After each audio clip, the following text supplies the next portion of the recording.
The scent of white peonies hung heavy in the air, mingling with the faint trace of cologne on Ethan Granger's custom suit.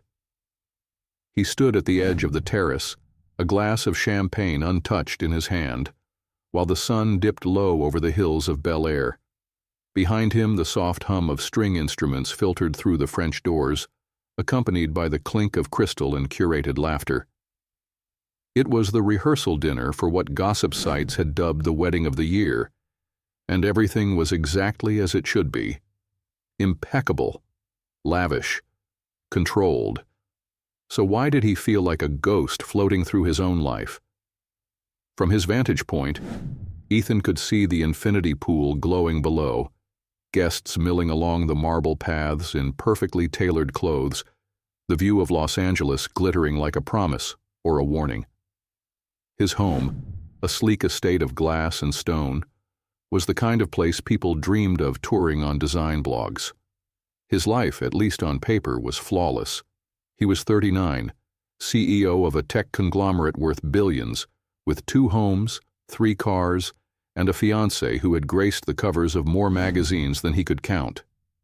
Sophia Trent was every bit the woman who fit the image, poised, stunning, and perpetually camera-ready. She moved through the room behind him like she was born under soft lighting. And yet, Ethan couldn't breathe. A waiter passed by, and Ethan waved off the drink being offered. His stomach turned. He didn't feel sick, exactly. He felt displaced, disconnected, like he was watching someone else's party, waiting for the curtain to fall. "Thinking of running already?" came Sophia's teasing voice behind him. Ethan turned and gave her a half-smile. Just enjoying the view.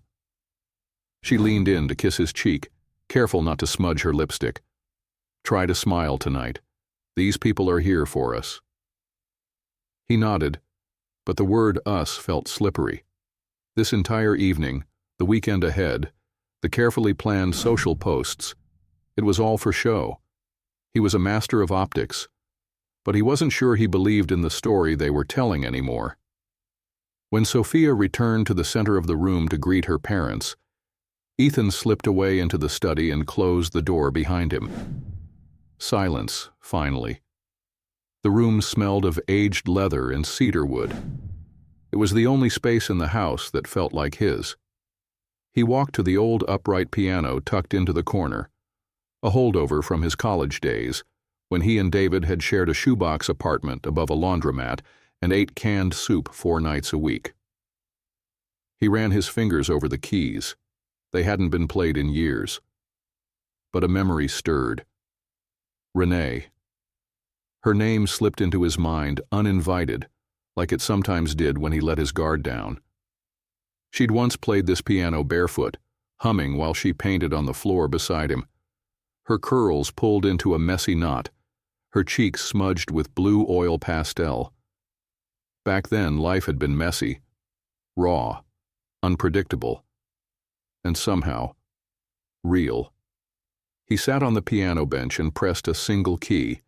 It rang out, quiet and slightly off-tune, like him. A man whose every decision was measured in market shares and headlines, yet who hadn't had an honest conversation in months.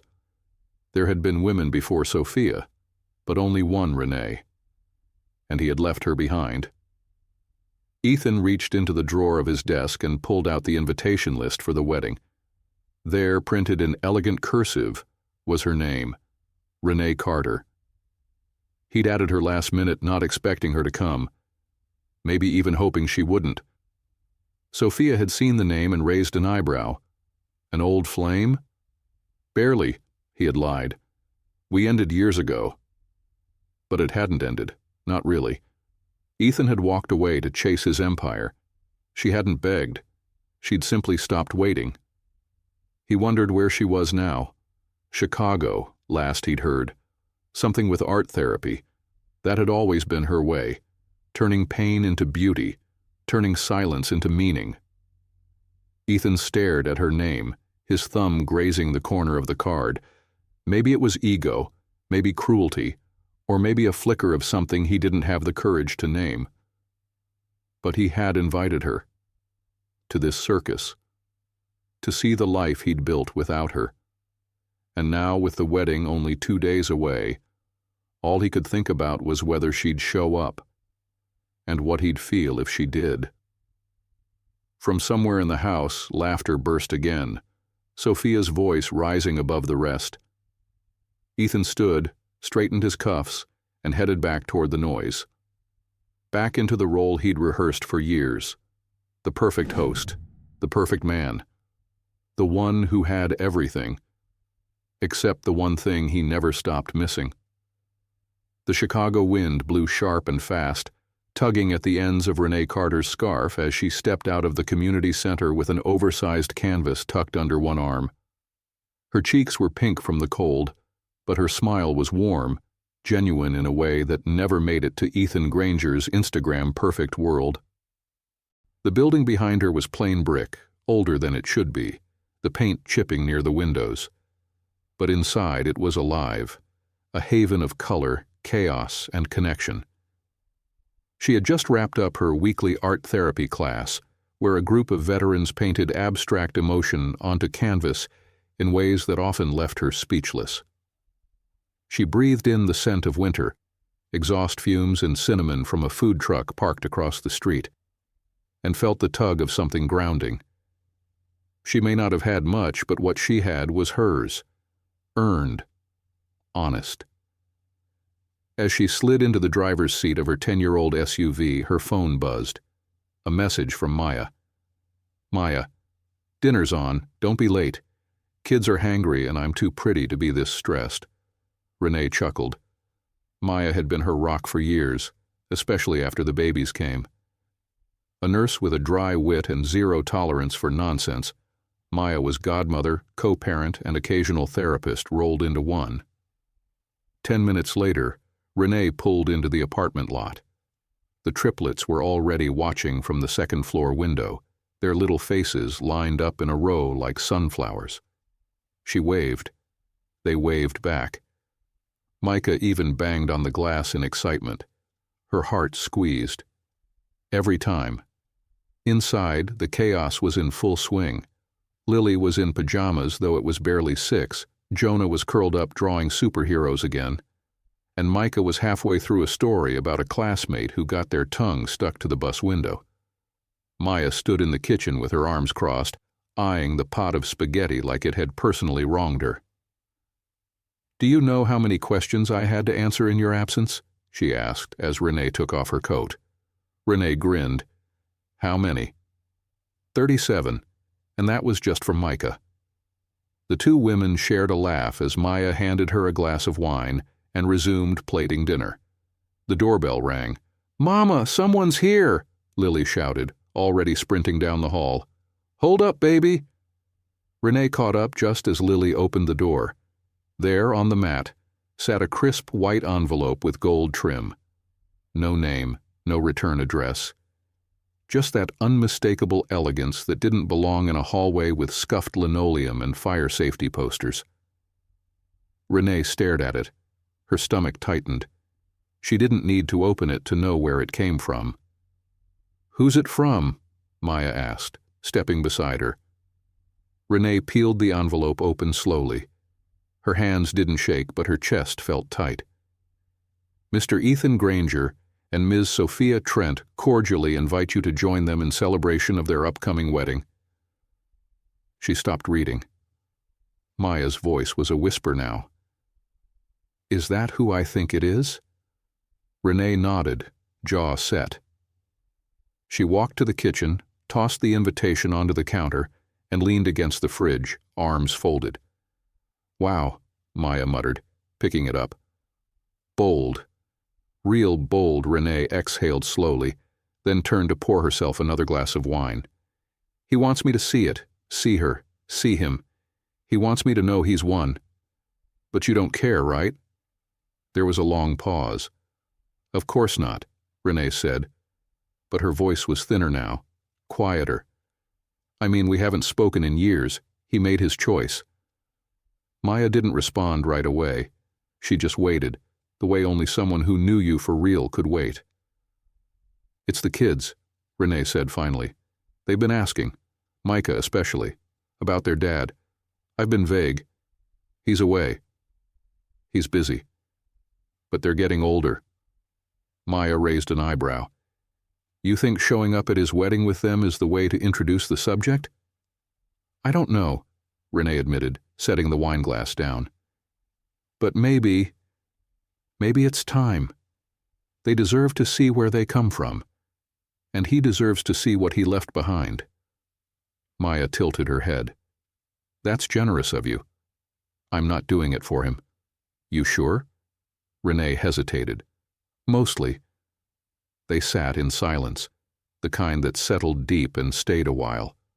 Maya eventually stood, took the kids to bed, and left Renee alone with the cooling spaghetti and the invitation that still seemed to pulse on the counter like it was alive. Later, after brushing Lily's hair and checking Jonah's sketches and kissing Micah's forehead goodnight, Renee stood at her bedroom window. Outside, the wind moved through bare trees, rattling them gently. Ethan Granger. The man who once said her laugh made him believe in second chances. Who left when his ambitions got too big for their tiny apartment? Who didn't know he had 3 children growing up with his eyes and his temper and her stubborn streak? Would he even recognize what he'd lost? She thought of the triplets sleeping peacefully down the hall, of everything she had built from the pieces he left behind, and she made her decision. She would go, but not for revenge, not even for answers. For them. So they'd never look back and wonder why she didn't try. The house was still, the kind of stillness that settles in only after bedtime routines have run their course. Bath toys drained and dried, night lights glowing in corners, soft breathing from 3 tiny chests tucked under blankets. Renee sat at the kitchen table, her hands curled around a cup of herbal tea she wasn't drinking. The wedding invitation lay in front of her like a challenge. She had read it more times than she wanted to admit. Saturday, March 23rd, Bel Air, California, just over 2 weeks away. Maya had gone home, but not before giving her one last look, the kind that said, "Whatever you do, make sure it's about the kids, not the past." Easier said than done. Renee closed her eyes and tried to imagine it. The sprawling mansion, the glittering chandeliers, guests sipping champagne and smiling for paparazzi. Ethan standing at the altar, maybe in some designer tux that cost more than her rent for the year. His perfect life on full display. And then her, walking in with Micah, Lily, and Jonah. What would he see first? Her dress? Her face? Or the children he never knew existed? The thought made her stomach twist. Not because she wanted him back, God no, but because the moment she stepped through that door, she was letting her children into a world that had once rejected her. She took a slow sip of tea, now lukewarm, and stared at the soft glow of the hallway light. It would be easier to say no. Safer. To tuck the invitation into a drawer, burn it maybe, and keep Ethan Granger exactly where he'd stayed for nearly 6 years, in the past. But Lily was already asking, "Why don't we have a dad?" Jonah had drawn a picture of a faceless man standing behind their little family, and Micah, sharp, intuitive Micah, had gone quiet last time the subject came up. They were ready for more than half-truths. She just wasn't sure if she was. Renee rose, tiptoed into the kids' room and stood there quietly for a moment. Lily's curls were spread out over her pillow like a halo. Micah was curled on his side, one hand under his cheek. Jonah, true to form, had a marker still clutched in his hand, a sketchbook half draped over his chest. They didn't need perfection, they just needed truth. She moved back to the kitchen, took out a notepad, and began scribbling a list: flights, hotel near the venue, outfits, emergency snacks. Maya, bribe her with wine to help. She paused, pen hovering. Prepare the kids.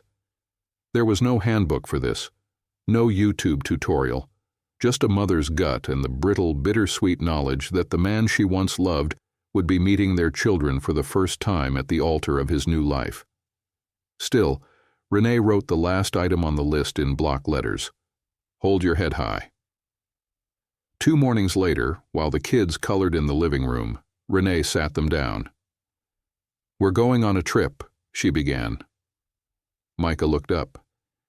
"Is it to see Aunt Maya's cousin with the trampoline?" "No," she said gently. "We're going to California." Lily squealed. "That's where princesses live." Jonah blinked. "Is Disneyland there?" "Yes," Renee said with a small smile. "But that's not why we're going." The room grew quiet. She exhaled slowly. "You're going to meet someone important. Someone I should have introduced you to sooner." Micah's brows furrowed. "Is it Dad?" Renee's heart dropped, just for a second, but she kept her tone even. "Yes, baby. It's your dad." Jonah set down his crayons. "Does he know about us?" "Not yet," she admitted. "But he's about to." Lily's eyes widened. "Is he nice?" Renee hesitated. "He used to be, and maybe he still is. We're going to find out together." The kids didn't say much after that. They didn't cry. They didn't cheer. They just looked at her with the quiet trust only children could give. Trust that she would keep them safe, even walking them into the lion's den. The next 2 weeks moved fast, too fast. Maya helped with packing. They shopped for matching outfits that were comfortable but nice. Renee picked a navy blue dress that hugged without clinging, elegant, unassuming, and strong. Like armor. On the morning of the flight, as they loaded their suitcases into the rideshare, Renee checked her reflection in the rearview mirror. There were lines at the corners of her eyes now, a hint of silver in her hair. But her gaze was clear. She didn't look like a woman chasing closure. She looked like a woman chasing truth, for the sake of the 3 hearts she held closest. As the plane lifted off the tarmac, Renee reached for Lily's hand and whispered to herself, "Let him see what he left behind." The car pulled up to a security gate taller than any tree the kids had ever seen. A man in a black suit leaned down, squinting through the window as Renee rolled it down. "Invitation?" he asked, polite but impersonal. Renee handed it over, her fingers steady despite the way her stomach turned. She could hear the rustling of the triplets in the back seat, Jonah humming quietly, Micah asking if they were there yet, Lily fixated on the size of the fountain just beyond the hedges. The guard scanned the names, nodded once, and waved them through. The gates swung open with a slow, deliberate grace. The estate looked like something out of a movie, lush grounds manicured to perfection, white marble steps leading to an entrance flanked by gold-trimmed pillars, and valet attendants guiding a parade of luxury cars into place. Renee steered her SUV into the far end of the guest parking lot. She parked under a cluster of flowering trees, far enough from the Bentleys and Lamborghinis to avoid curious eyes. She turned to the kids. "Okay," she said, her voice firm but soft. "Remember what we talked about?" Micah gave a solemn nod. "Don't run off." Lily raised a hand like she was in school. "Be polite, but we don't gotta smile at everybody." Jonah just looked at her with those quiet eyes, like he was still trying to understand what today really meant. Renee reached back and squeezed their hands. "You're not here to perform. You're here because you matter.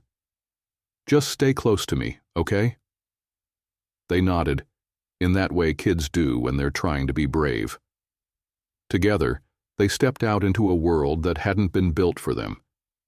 Inside, the air was cool, scented with roses and something more expensive, whatever aroma came with power. Guests milled about in designer gowns and sharp suits, sipping champagne from fluted glasses and snapping photos beneath the arched floral entryway. A string quartet played softly in the corner, weaving elegance into every corner of the room. And then silence. Not from the music, but from the people. Renee felt it first, that subtle shift. Heads turned, conversations paused mid-sentence. A breathless ripple moved across the room like wind over still water. She didn't need to look around to know why. She held Micah's and Lily's hands, Jonah trailing close beside her, and walked through the crowd with measured steps. Her navy dress shimmered just slightly in the light, the triplets dressed neatly but modestly, their innocence undeniable.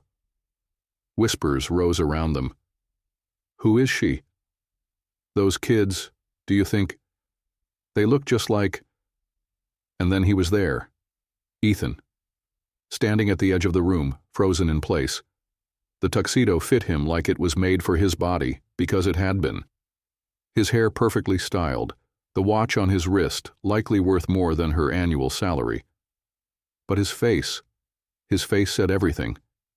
He had not expected her to come, and he certainly had not expected them. Renee felt the full weight of his stare as she moved closer. He looked like a man who'd just seen a ghost. A very real flesh-and-blood ghost, times 4. Sophia stood beside him, radiant and brittle. Her smile faltered, eyes narrowing with confusion first, then alarm. Renee stopped about 10 feet from them. Micah tugged gently on her hand. "Is that him?" he whispered. She nodded once. "Yes, baby, that's your father." Ethan blinked. Once. Twice. The color drained from his face, then returned too quickly, like heat rising under pressure. "Renee," he said at last, his voice hoarse. Her name in his mouth was strange, familiar and foreign all at once. She tilted her chin up, voice calm but clear. "Hello, Ethan. It's been a while." Sophia stepped forward. "I'm sorry, who—" Renee didn't look at her. Not yet. Ethan's eyes were on the children now, each of them staring back with various degrees of curiosity, skepticism, and shyness. There was no denying it. The resemblance was like a neon sign. Jonah's bone structure, Lily's eyes, Micah's posture, all fragments of the man who now looked like he might collapse. "What?" Ethan croaked.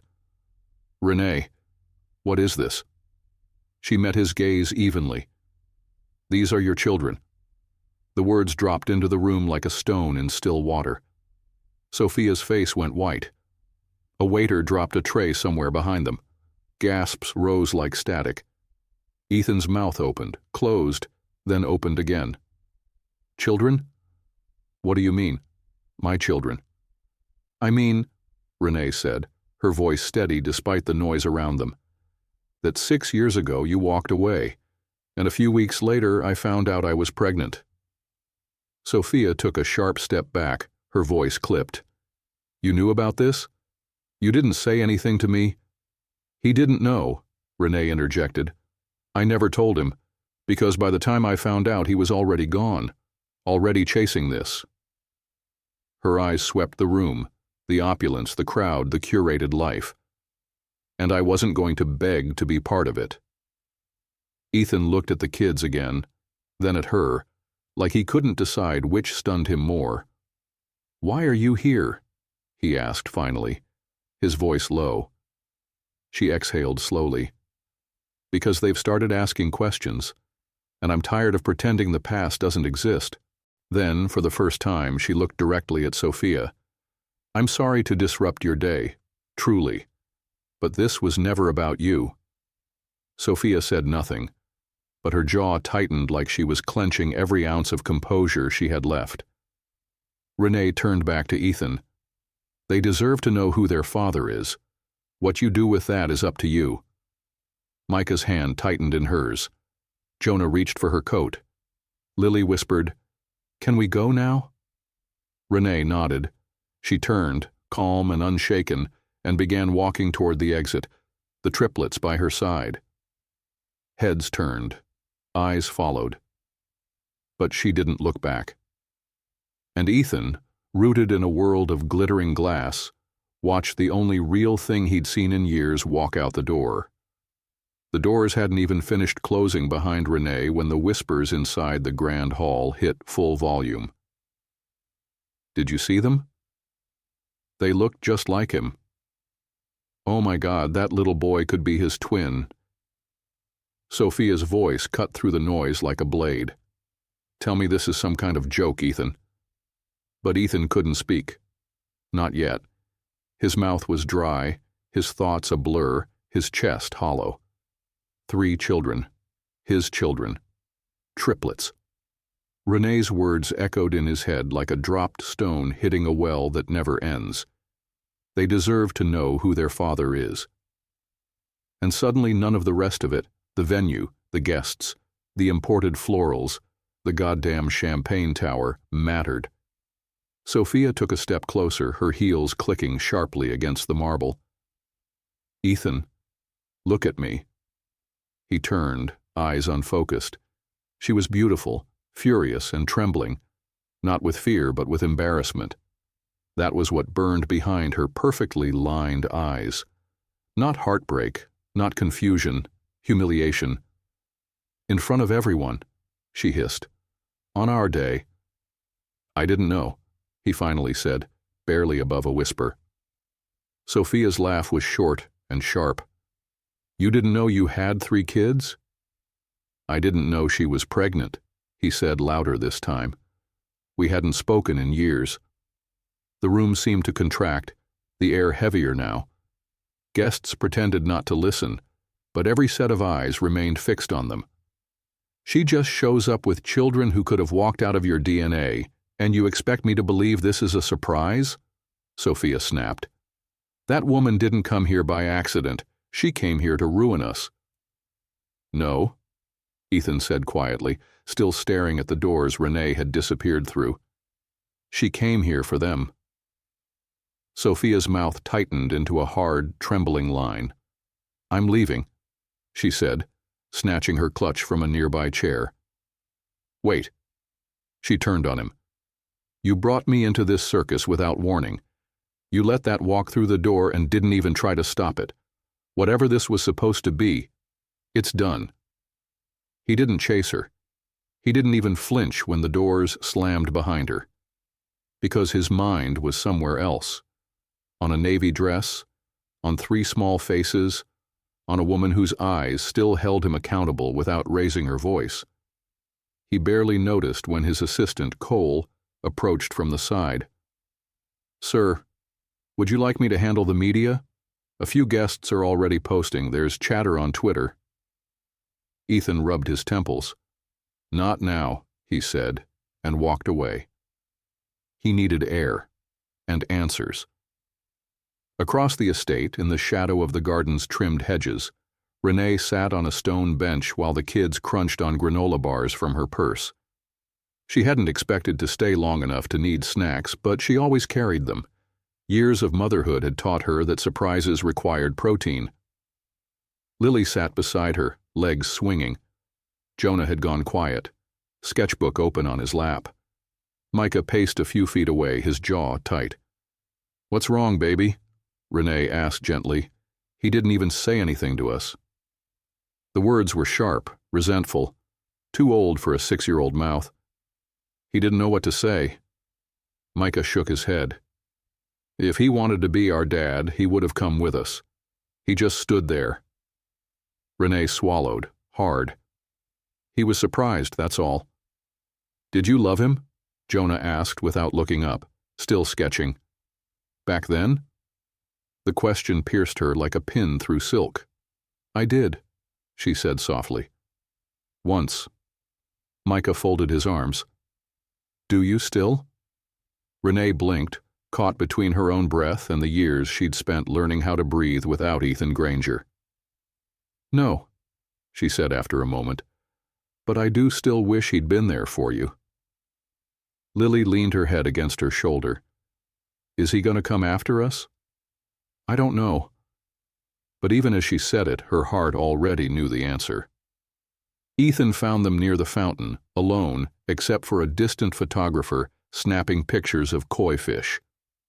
Renee stood as he approached, her spine instinctively straightening. The kids turned, their faces guarded. He stopped a few feet away, suit now wrinkled, tie slightly crooked. You left fast, he said, voice lower than before, less certain. You didn't exactly give me a reason to stay. I didn't know, he said again, quieter this time. I swear to God, Renee, if I had— You didn't, she interrupted. And that's not what this is about. This isn't a reunion, Ethan. This isn't a trap. This is your reality, whether you like it or not. He nodded slowly. I don't want to run from it. You already did, she said, with no malice, just truth. 6 years ago, but I brought them here because they need to know where they come from. I'm not here for drama or attention. I'm here for them. He looked at the triplets, really looked. Their faces, their stances, their eyes. Jonah tilted his head. You're our dad? Ethan swallowed. Yes, I didn't know about you, but I want to. Micah stared at him. You don't get to just show up and say that. Renee's chest ached with pride and heartbreak. Ethan crouched slightly, eye level with them now. I know, he said softly, but I'm going to show up. From now on, I'll prove it. There was a long silence. Then Lily, ever the bridge, reached out and touched the edge of his coat. You smell like soap and flowers. Ethan let out a surprised laugh, raw and unguarded. Renee watched him carefully. For the first time in years, he looked real, maybe even human. She wasn't ready to trust him. But the kids? They were deciding for themselves. Ethan's penthouse didn't feel like home. It never had, not really. It was all angles and shine, a place built for magazine spreads and investor meetings, not for living. That truth hit harder than ever as he walked through the silent foyer later that night, the echo of his footsteps bouncing off marble floors. He tossed his keys on the table beside the imported orchid arrangement, not even glancing at the mirror above it. He didn't want to see his reflection. Not tonight. The city glittered through the floor-to-ceiling windows, lights pulsing like heartbeats. But Ethan didn't feel connected to any of it. He stood in front of the glass, the skyline sprawling beneath him, and thought of Lily's small hand brushing the sleeve of his tux, of Jonah's quiet gaze, of Micah's distrust, of Renee, standing in the middle of a world he'd built without her, not flinching once. He rubbed the back of his neck and sat heavily on the couch, which looked better than it felt. His phone buzzed again. Another notification, another media ping, another headline spiraling out of control. Ethan Granger's secret family? Wedding shocker. Who was the woman who stopped the iTech CEO's big day? Cole had already texted twice. We can spin this. Let's get ahead of it. Should I arrange an interview? Ethan had ignored them all. He didn't want spin, not anymore. For the first time in years, he didn't want a narrative. He wanted something real. He closed his eyes, letting the silence fill him, and the weight of 1,000 choices settle onto his chest. The next morning, Renee woke to the soft rustling of Jonah crawling into bed beside her. Bad dream? She asked, her voice still fogged with sleep. He nodded, curling up against her. She held him close, stroking his hair, her mind already churning. The kids hadn't said much after the wedding. Lily had chattered about the chandelier, of course. Micah had stayed quiet, withdrawn. Jonah had drawn a picture of 3 stick figures holding hands, with a 4th just outside the frame. Renee didn't regret going, but she wasn't sure what came next. She slid out of bed carefully and tiptoed into the kitchenette of the hotel suite. Maya, who'd flown out at the last minute to be back up in case your spine needs a wing woman, sat at the small table sipping coffee and scrolling on her phone. Morning, Renee murmured. Maya looked up. The internet's on fire. Want to know what they're calling you? Not really. The woman who broke the billionaire. Renee huffed. That's not even accurate. No, Maya said, smirking. But it's catchy. They sat in silence a moment before Maya set her phone down. You okay? I think so. You sure? No. Renee exhaled. It wasn't about making a scene. I meant what I said. They deserve to know who he is. And maybe he deserves to know them. Maya sipped her coffee. So what's he going to do with that chance? Renee didn't answer, because she didn't know. Ethan tried to work that day, tried to slip back into the gears of his life, morning meetings, venture calls, a lunch with a potential investor from Singapore. But everything felt brittle. He sat through a pitch from his marketing director about how to frame the family discovery as a story of growth and transformation. She even suggested a photo shoot. Something tasteful, she said. You with the kids in a softer light. He stared at her for a long beat before standing. We're not weaponizing them. But your image, I said no. He walked out mid-sentence. That afternoon he found himself in an Uber instead of the town car. No assistant, no press team, just him. And a bakery box in his lap. The driver dropped him off in front of the modest hotel where Renee was staying. For a moment he stood outside, unsure if he was brave or stupid. Then he knocked. Renee answered, hair slightly tousled, wearing jeans and a plain black tee. She looked beautiful without trying. Or maybe she just looked real, which felt revolutionary in his world. She raised a brow. Wasn't expecting you. He held up the box. I brought cookies. They looked like the kind Micah likes. She stepped aside without a word. Inside, the kids were sprawled across the couch watching cartoons. Jonah looked up and blinked. Lily squealed, "The flower soap man!" And Micah stood slowly, arms crossed. Ethan knelt. Hey, he said carefully. I know I surprised you, and that's not fair. I wanted to say hi, and if it's okay, I'd like to talk, or listen, or both. Micah didn't budge. Renee came over and sat beside them. You don't have to like him, she said gently. But you can listen. Micah looked at her, then at Ethan. Okay, he said at last.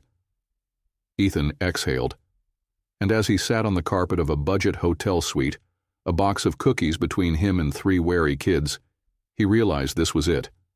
This was the hardest, most important pitch he'd ever make. Not to win a deal, to earn a place. Maya was watching from the window when Ethan stepped out of the hotel with an empty bakery box tucked under his arm and a look on his face she hadn't seen before, something between confusion and humility. She folded her arms. He didn't look like a man who had won. He looked like a man who had finally figured out what he stood to lose. Inside, Renee was at the table with a half-empty cup of tea, her shoulders slouched in that way Maya recognized too well.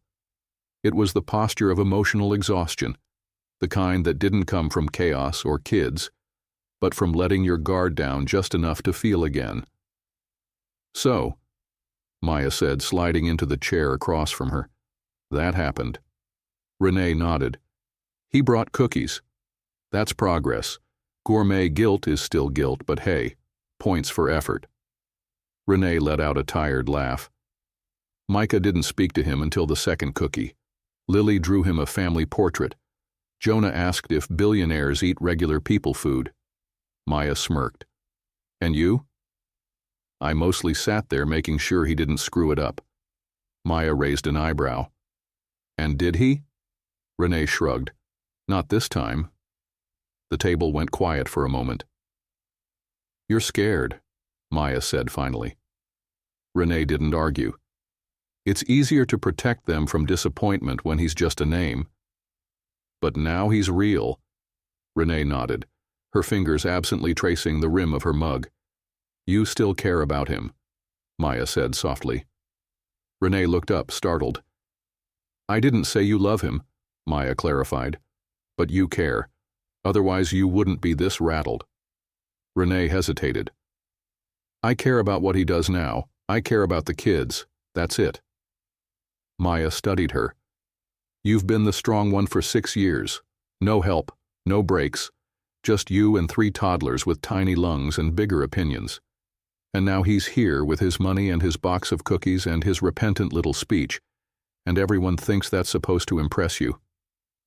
It doesn't, Renee said, a little too fast. Maya leaned forward. Then what would impress you? The question hung there. Renee stared at the steam rising from her tea. Consistency. Showing up when no one's watching. Knowing which kid hates loud noises or which one needs a hand on his back when he's falling asleep. She looked up, her eyes tired but clear. I don't want a hero. I want someone who stays. Across town, Ethan stepped into a diner so different from his usual lunch spots that the waitress gave him a once-over before handing him a menu. No reservation, no wait list. Just coffee that tasted like burnt hope and a cracked leather booth.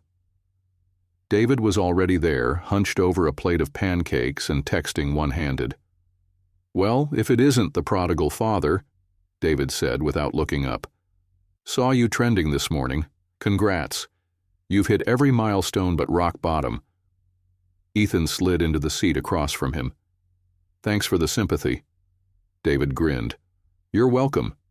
They were both quiet for a beat, the jukebox in the corner warbling something old and soulful. I met them, Ethan said finally. The kids. David raised an eyebrow. And?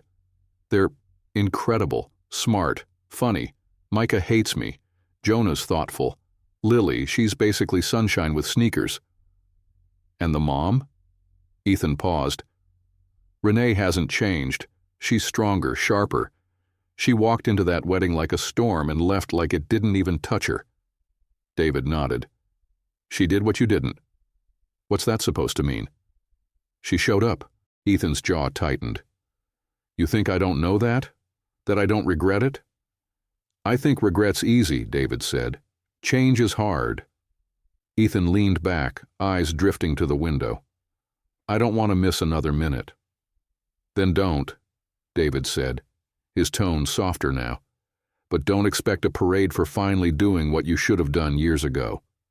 You want in? Prove it. Not to her, not to the internet, to them. Ethan nodded slowly. For once, he wasn't trying to win. He was trying to earn. That evening, back at the hotel, Renee found herself scrolling through a message from Ethan. Ethan, thank you for today. I'd like to take them to the park tomorrow. Just me and them. If you're okay with that. She stared at the screen. Trust was such a fragile thing.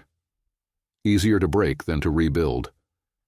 But she remembered Lily's laughter, Jonah's curious stare, and even Micah's silence. How it shifted, just slightly. When Ethan knelt down and didn't speak until he was invited, she typed back. Renee, meet us at Lincoln Park, 10 a.m. You bring the snacks this time. It wasn't forgiveness. It was a start, and for now, that was enough. Lincoln Park was already stirring by the time Ethan arrived. Joggers wove between dog walkers and parents with strollers, the morning sun spilling across the lawn in soft gold. He stood beside a small playground with 2 coffees in hand, one black, one with oat milk, and a little cinnamon, just like he remembered Renee taking it years ago. He didn't know if she still drank it that way, but he brought it anyway. It was the first time in years he'd arrived anywhere without a calendar ping or a bodyguard trailing behind him. No meetings, no optics. Just this. A man in jeans and a soft gray hoodie, holding 2 cups of coffee and waiting. Then he saw them. Renee, in dark leggings and a long camel coat, walked with that same unbothered grace he remembered from college, the way she moved like she belonged wherever her feet landed. Lily skipped ahead, scarf trailing behind her like a flag. Jonah had a notebook clutched in one hand, and Micah held back slightly, eyeing the playground with casual interest but no excitement. When they reached him, Ethan straightened and offered Renee the coffee. She took it with a nod but no smile. You remembered, she said. I wasn't sure if you still drank it like that." "Sometimes," she said, and took a sip. Then added, "You're lucky." Ethan crouched to address the kids. "Hey guys, so I thought maybe we could explore a bit, hit the swings, maybe the duck pond later. Sound good?" Jonah gave a shy nod. Lily beamed. "Can I push you on the swing?" Ethan blinked. "Sure, though usually it works the other way around." "Nope, my turn." Micah, meanwhile, stood quietly, arms crossed. Ethan looked at him. "Micah, what are you into? Swings? Soccer?" Micah shrugged. Renee raised an eyebrow. "He'll come around if he wants to. Let him be." Ethan nodded, not pushing. "Fair enough." They moved toward the play area. Ethan tried not to fumble as Lily commandeered the swing set and Jonah wandered toward a bench, flipping open his sketch pad. Renee followed at a distance, her presence watchful, her coffee untouched. 15 minutes passed. Ethan helped Lily swing higher, laughed with her when she shouted, "I'm touching the sky!" and clapped when she jumped off dramatically, knees wobbling on the landing. He sat next to Jonah and admired his drawing. A loose sketch of ducks in flight. "You like drawing, huh?" Jonah nodded. "My mom says it's how I talk when I don't want to talk." Ethan's heart tugged. "That's a pretty amazing way to talk." Jonah looked up at him. "You talk with buildings and apps, right?" Ethan blinked. "Kind of." Jonah turned the page and started sketching again. Then we're not that different. It was such a simple thing, but it struck Ethan deeper than anything anyone had said in years. Nearby, Micah kicked at the edge of the sandbox. He hadn't said a word. Renee finally walked over. "He's guarded," she said quietly, "like you used to be." "I don't blame him." "I do," she said evenly, "but I'm trying not to." He looked at her then, really looked. The woman who had raised these 3 children with no help, no support, no cameras. The woman who had shown up over and over again, even when no one saw her do it. "You did all of this by yourself." She gave a half shrug. "Because I had to. I should have been there." "Yeah," she said softly. "You should have." They stood in silence for a beat, the noise of the park filling the space between them, kids laughing, dogs barking, geese honking in the distance.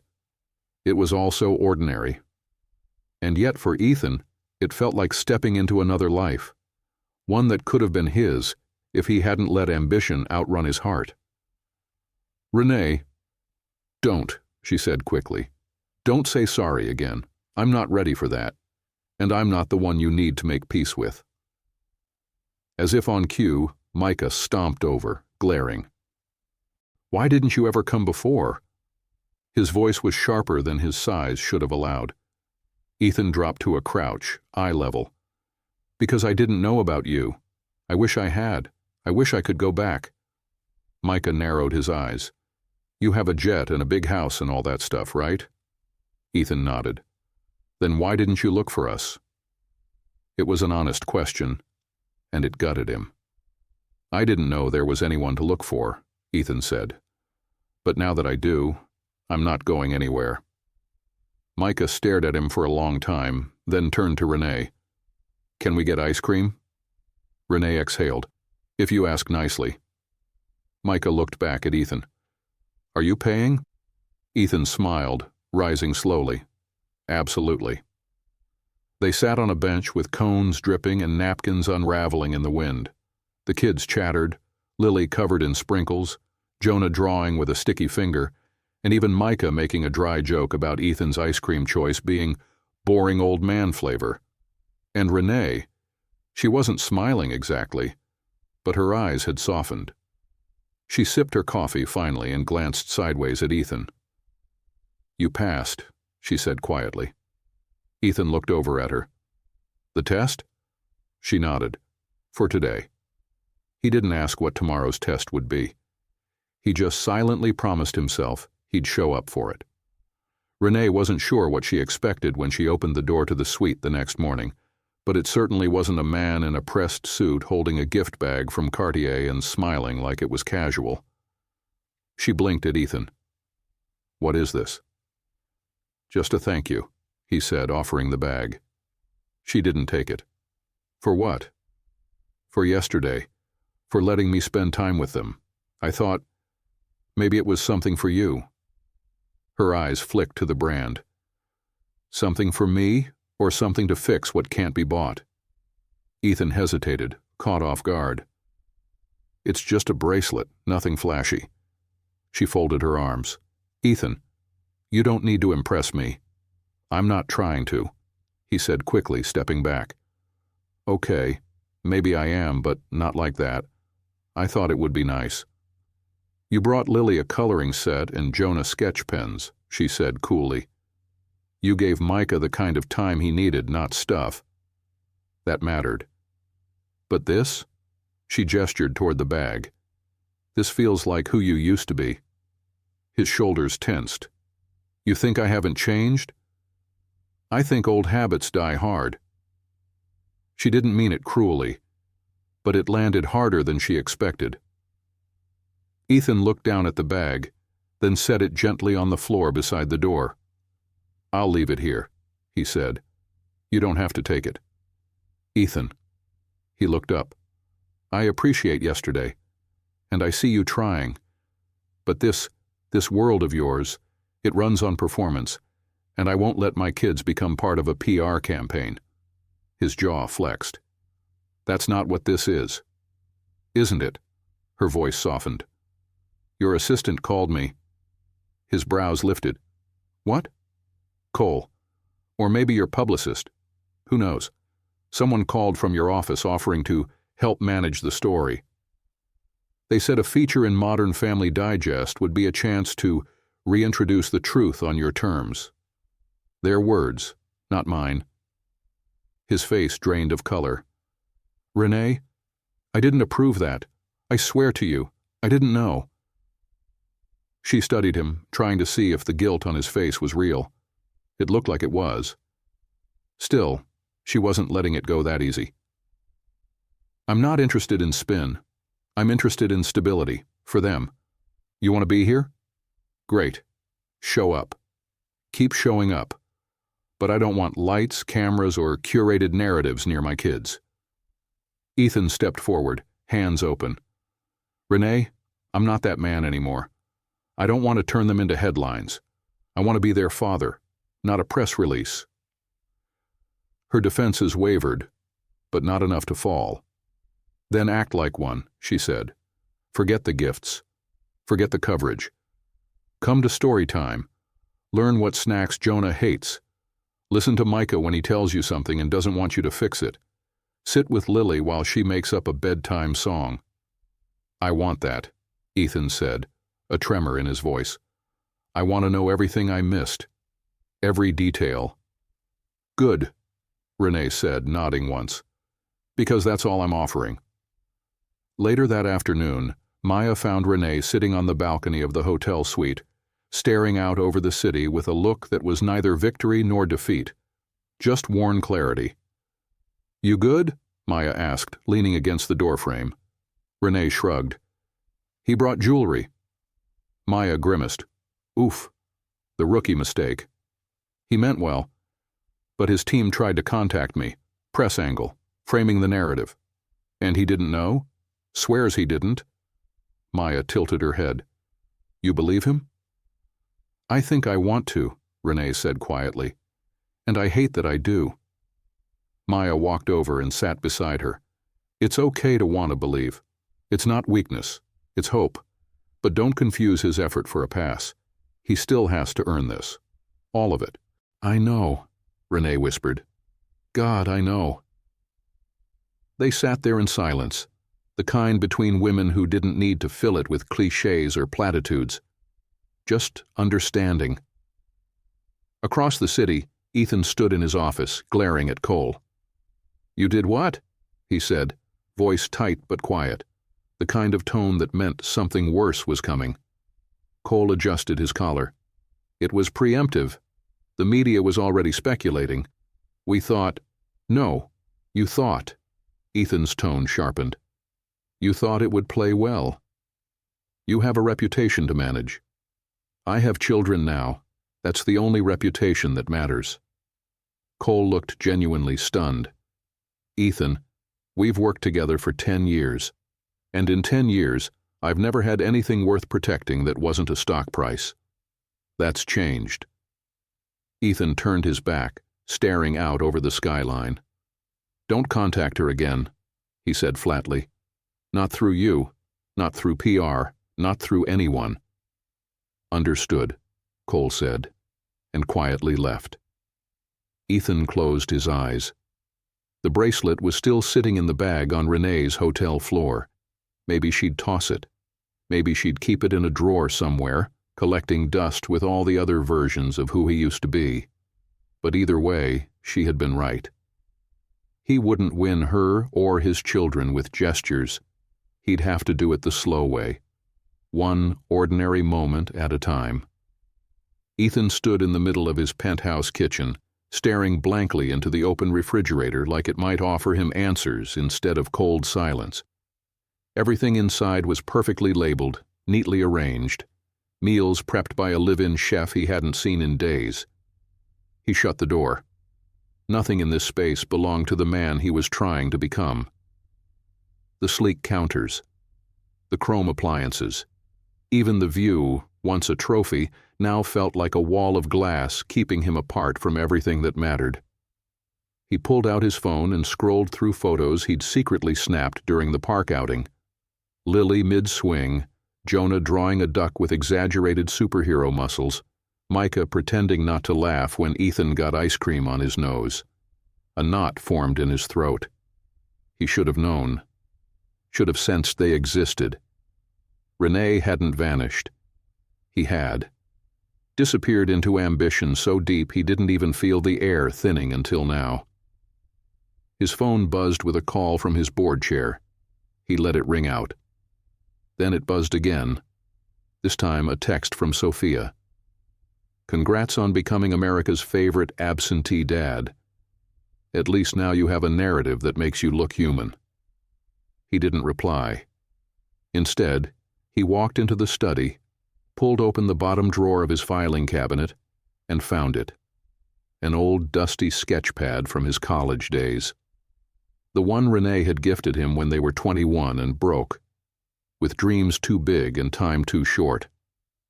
He flipped through the pages, architectural doodles, app concepts, a list of names they once argued over at 2 a.m. in a diner booth. One of the names was Micah. He sank into the leather chair and pressed his palms over his face. He didn't want to be this man anymore. Across town, Renee was tucking the kids into bed. They were quieter than usual, worn out from an afternoon of walking and unexpected emotion. Lily had fallen asleep mid-sentence. Jonah curled beside his sketchbook, and Micah, always the last to drift off, stared at the ceiling. "Do you think he's coming back tomorrow?" Micah asked suddenly. Renee paused mid-reach for the light switch. "Do you want him to?" Micah shrugged. "I don't know. He's okay. He tries too hard." She smiled softly. "Yeah, he does. But he didn't lie," Micah added. "He said he didn't know about us, and I believe him." That landed in Renee's chest with a quiet, powerful thud. She leaned down, kissed his forehead. "Get some sleep." She returned to the living room, phone in hand, heart full of questions she couldn't yet ask out loud. Her instinct told her to stay guarded. Her heart. It was starting to want something else, not romance, not yet, but hope. The next day, Ethan returned to the hotel without gifts, without plans, and without an assistant trailing him. Just himself, a worn flannel shirt, and a quiet expression Renee couldn't quite read. He knocked, waited, and when she opened the door, he offered a hesitant smile. "No press team?" "No," he said. "Just me." She stepped aside. "They're coloring." Jonah looked up from the table.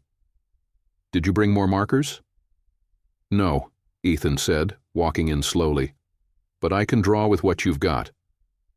Micah handed him a crayon without a word. Renee folded laundry in the corner and watched Ethan sit on the floor with all three kids, letting Lily instruct him on how to properly shade a unicorn mane. It wasn't dramatic.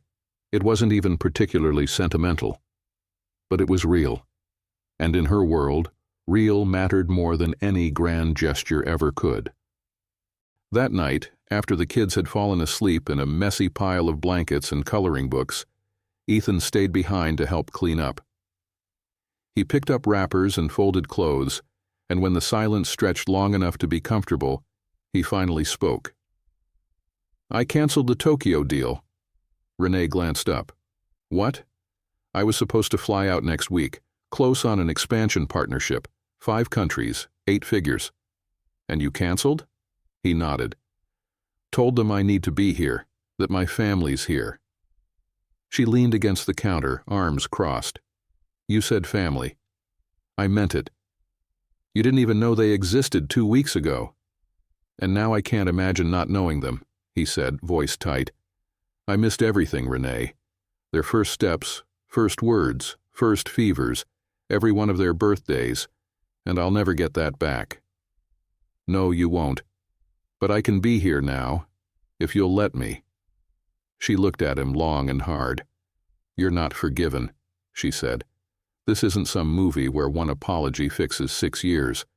You still have to prove it, over time, in small, boring, meaningful ways." "I know," he whispered. Renee exhaled. "But I believe you want to." He nodded once. They stood there, neither rushing the moment, neither trying to fill it with more than it could hold. And in that stillness, something shifted. Not resolution, but a step toward it. The letter arrived in an unmarked envelope. Ethan found it waiting on his kitchen counter, tucked between a property tax notice and a handwritten card from Lily, thanking him for the best park day ever. Her looping scrawl had hearts in the O's and stick figures on the back. Him with spiky hair, her in a crown, and a giant smiling sun. He picked up the envelope next, frowning. The handwriting was familiar in the way old music is. You forget the melody until it plays again, and suddenly your chest tightens. He slid it open carefully. The letter inside was short, dated nearly 6 months ago. "Ethan, if you're reading this, I'm gone. I didn't want it to be a thing, so I asked my lawyer to wait a while before mailing this. You always knew how to build empires, but not what to do when the lights turned off. That's what worried me about you. Not your ambition, your emptiness. I watched you climb and I admired it. But legacy doesn't come from what we build. It comes from who remembers us when we're gone. I hope by now you figured that out." J.R. Ethan sat down, the note trembling in his hands. J.R. Whitmore had been his first investor, mentor, and something like a father figure in the absence of one. A hard man with a sharp mind and a brutal work ethic. They'd built the early phases of iTech together, pulling 18-hour days and eating instant noodles in boardrooms no one had cleaned in weeks. Whitmore had died 3 months earlier after a brief illness. Ethan hadn't gone to the funeral. He'd been in Zurich negotiating a contract. Legacy doesn't come from what we build. He folded the letter carefully and set it beside Lily's drawing. And for the first time in a long time, he understood exactly what both of them meant. The next morning, Renee was pulling out groceries from the hotel suite fridge when Ethan texted. "Ethan, can I take you and the kids to dinner tonight? Just something simple. No flash. Somewhere quiet." She stared at the message for a full minute before responding. "Renee, if there's a valet or a dress code, I'm out." Ethan, "Jeans required. Bonus points if the kids are covered in marker." She smiled despite herself. That evening, they found themselves in a small Italian place tucked between a dry cleaner and a used bookstore. It smelled like garlic and fresh basil, the walls lined with photos of families laughing over red checkered tables. The hostess didn't recognize Ethan. Renee liked that more than she admitted. They sat at a booth near the back. The triplets tore into their menus like treasure maps, arguing over who got to order garlic knots first. Micah eyed Ethan warily but was noticeably more relaxed. Lily leaned into Renee's side, whispering about whether pasta was better than pizza when you're trying to make a good impression. Jonah had already begun sketching a waitress on his napkin. Ethan leaned over to Renee and said, "Can I tell you something?" She sipped her wine. "I'm listening." "I got a letter yesterday from Whitmore." Her eyebrows lifted. "J.R. I thought he—" "Yeah, it was sent posthumously. He left it with his lawyer." She set her glass down. "What did it say?" Ethan looked at the kids, their laughter bubbling across the table. "He said legacy doesn't come from what we build. It comes from who remembers us." Renee looked at him for a long time. "That's true," she said finally. "And harder to earn than a company." He nodded. "I missed his funeral. I was too busy. Deals, deadlines, all of it. I didn't even notice how far off course I was until you showed up with them. The words weren't rehearsed. They were raw and imperfect, and they reached her more than any polished speech ever could." Renee didn't reply right away.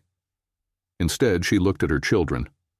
Micah dipping bread in marinara, Jonah scribbling furiously, Lily grinning with spaghetti already on her dress. Then she looked at Ethan. "You can't rewrite the beginning," she said softly. "But you can decide what the next chapter looks like." Ethan smiled. "Then I want to write it with them in it. All of it. The bedtime stories, the spelling tests, the ballet recitals, even the ones where they cry halfway through and want to go home."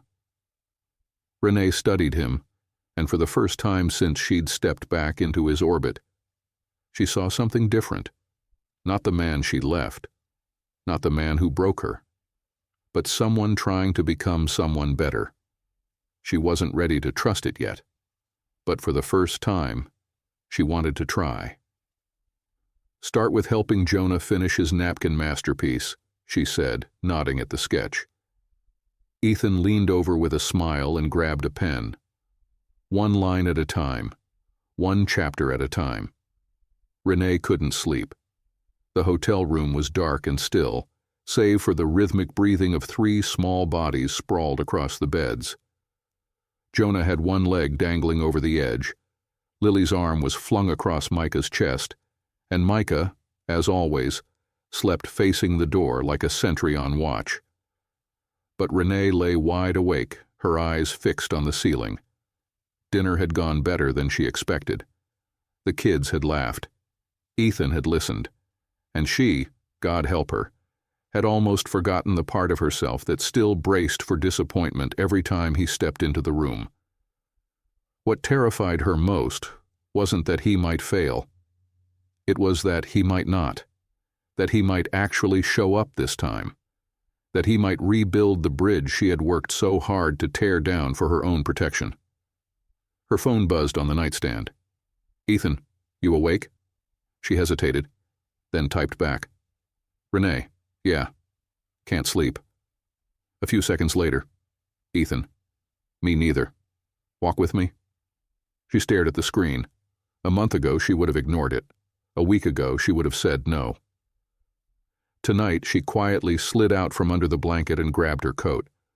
The hall outside the room was dim and hushed. Ethan stood by the elevators, hands in his pockets, wearing a hoodie and sneakers like he was trying to remember who he used to be. "Couldn't sleep either?" he asked. She shook her head. "Too much noise in my brain." They walked in silence through the quiet streets near the hotel. The city, for once, felt gentle. Traffic low, lights softened by a light mist in the air. Renee tugged her coat tighter around her. "You ever think about what we might have been?" Ethan asked. Renee looked at him sideways. "All the time. Then I remember what we were." He winced slightly, but nodded. "I deserve that." She stopped at a bench along the Riverwalk and sat. He joined her, the bench cool beneath them, but not cold enough to push them apart. "Do you want to know why I never told you?" she asked suddenly. He turned toward her quietly. "Yes. I was angry," she admitted. "At first. You were gone so fast, we didn't even fight. You just left. All that talk about building a life together, and then when the dream got bigger, I wasn't part of it anymore." "I thought I was doing it for us," Ethan said. "For the future." "You didn't even say goodbye," she replied, voice sharper now. "You ghosted your own life." "I was scared," he said finally, "of failing, of not being enough, of being my father." She blinked. "You never talked about him much." "He was a drinker and a runner. He left us when I was 9. Said he was going to find work. Never came back." Renee's breath caught in her throat. "Ethan, I promised myself I'd never be like him, so I threw myself into winning, building, earning. And somewhere along the way I convinced myself that love was a distraction, that needing someone meant being weak. But I wasn't strong. I was just absent." As the kids resumed their play and Jonah began narrating his mural in dramatic superhero tones, Ethan joined them, crouching down to sweep up sequins and sticky tape. He didn't look up when Renee came to stand beside him. But he heard her voice, soft and low. "You're doing it." He glanced up. "What's that?" "Becoming the kind of man I used to imagine you could be." He swallowed hard. "Is that enough?" She didn't answer immediately. Instead, she knelt beside him and helped him gather the spilled markers. "I don't need the man I used to imagine," she said. "I need the one who's here now." Their hands brushed. He didn't reach for more. She didn't pull away. It wasn't a kiss. It wasn't a confession. It wasn't anything loud. But it was enough to feel everything shifting again, this time not with heartbreak, but with hope. 3 months later, Ethan was standing in the freezing cold at 6:45 a.m., holding a cardboard coffee tray in one hand and Micah's science project in the other. His fingers were numb. His tailored coat wasn't designed for pre-dawn school drop-offs, and he'd spilled hot chocolate on his shoe, but he didn't care. He hadn't missed a Thursday since the new routine began. Every week he picked up the kids, helped with homework, and stayed in Renee's guest room. "Until further notice," she'd said with a raised brow, and a smirk he'd earned after 2 solid months of showing up with no strings attached. He liked further notice. It meant possibility. Micah appeared at the door, backpack bulging, hair sticking up in 3 directions. "You're late," he grumbled, stepping out into the brisk Chicago wind. "It's 6:45, Ethan said, holding the project like a trophy. "Your volcano made it. I didn't." Micah smirked just a little. "You put the glitter in, didn't you?" Jonah insisted. He said science needs more sparkle. Micah rolled his eyes, but Ethan caught the grin that tried to sneak across his face. They walked to the car together, and it hit Ethan. How different things were now. Not perfect, not always smooth, but real. His son walked beside him with trust that hadn't been there before. That trust was everything. Later that day, Ethan sat at Renee's kitchen table while Jonah showed him how to fold origami dinosaurs, and Lily presented him with a hand-drawn comic where he played a superhero named Dadman. Renee leaned against the doorway, arms crossed, watching him with a look he hadn't seen in years. Unshielded admiration. "You're still folding that wrong," she said. Ethan held up the crumpled attempt. "This is modern art." Jonah giggled. "It's a stegosaurus with anxiety." Ethan gave him a dramatic bow. A misunderstood icon. That night, after the kids were in bed, Renee poured 2 glasses of wine and joined him on the balcony. It was quiet, the city stretching out below them like a memory and a promise at once. "You've changed," she said without preamble. He looked at her, eyes soft. "Because of them." And? And because I wanted to be someone worth their time. She studied him. You've built a bridge back to them. That was the easy part. He chuckled. Easy? Her eyes twinkled, comparatively. And you? Renee took a long sip of wine, still figuring it out. I can wait, he said. I know you can, she replied. That's what's new. They stood in silence for a long while. Then, almost shyly, she asked, You miss the other life? Ethan shook his head. Not even a little. That life looked great in pictures, but it didn't feel like anything. And this? He reached for her hand, gently, not as a claim, but a question. Her fingers closed around his. This feels like something, he said. 2 weeks later, Sophia's blog post went viral. The headline read, When a billionaire breaks you and then steals your spotlight.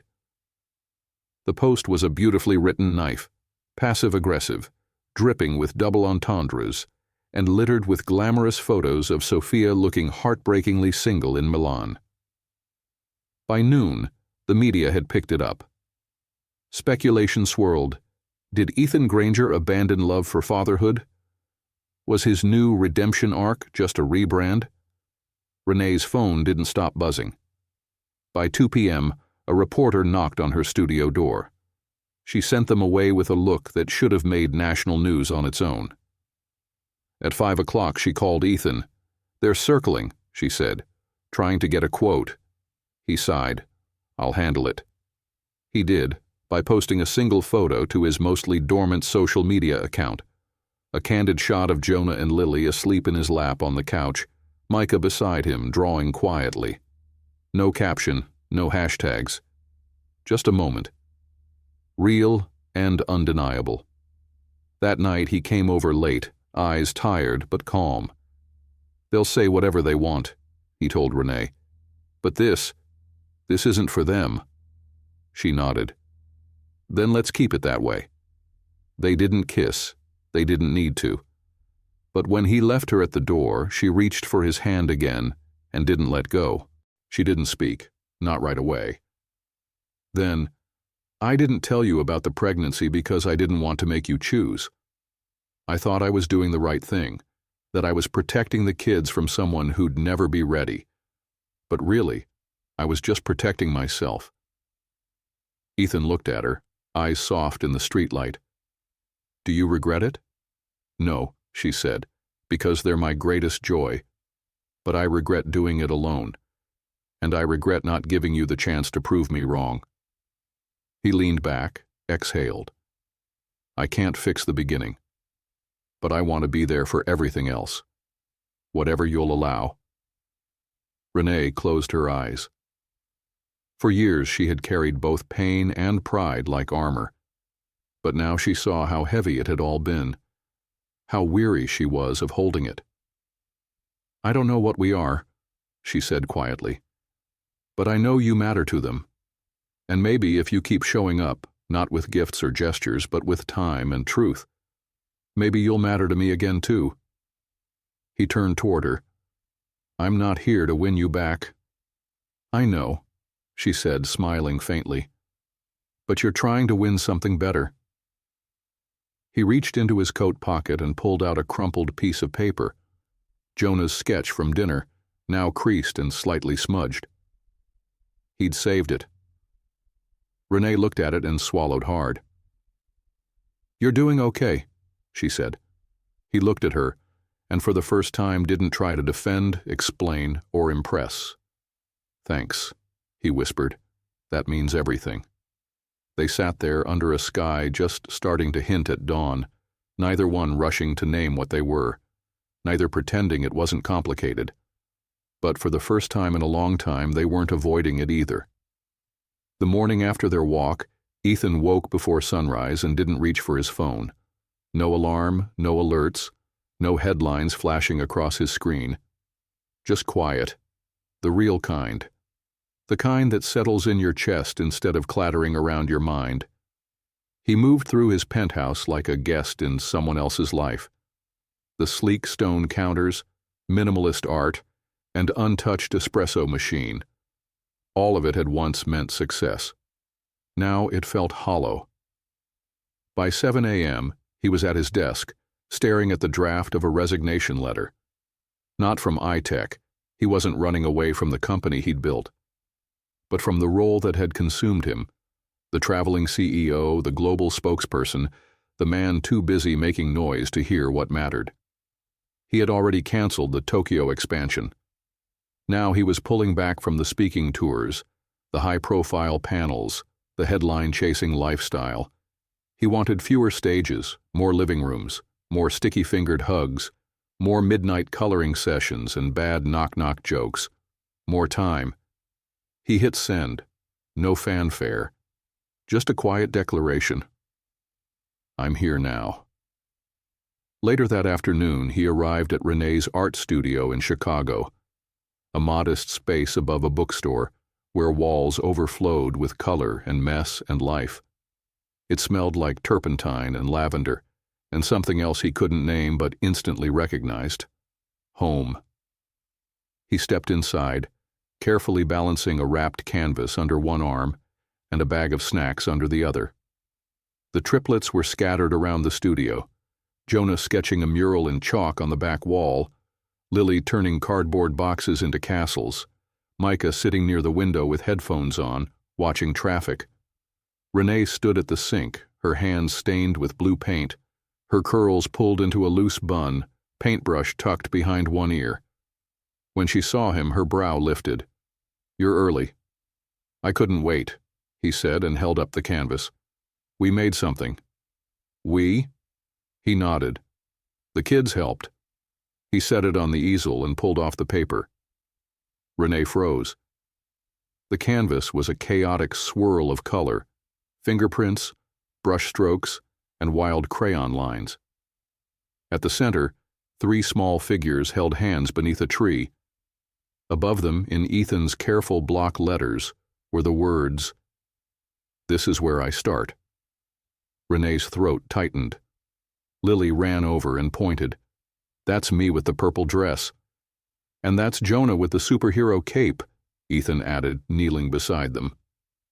Micah stayed back, arms crossed, but he was watching. Renee stepped closer, touching the corner of the canvas with one paint-smeared finger. "It's messy," she murmured. "It's us," Ethan replied. "I thought it might hang here, if you'll have it." She looked at him. "You sure you want to be a part of this life?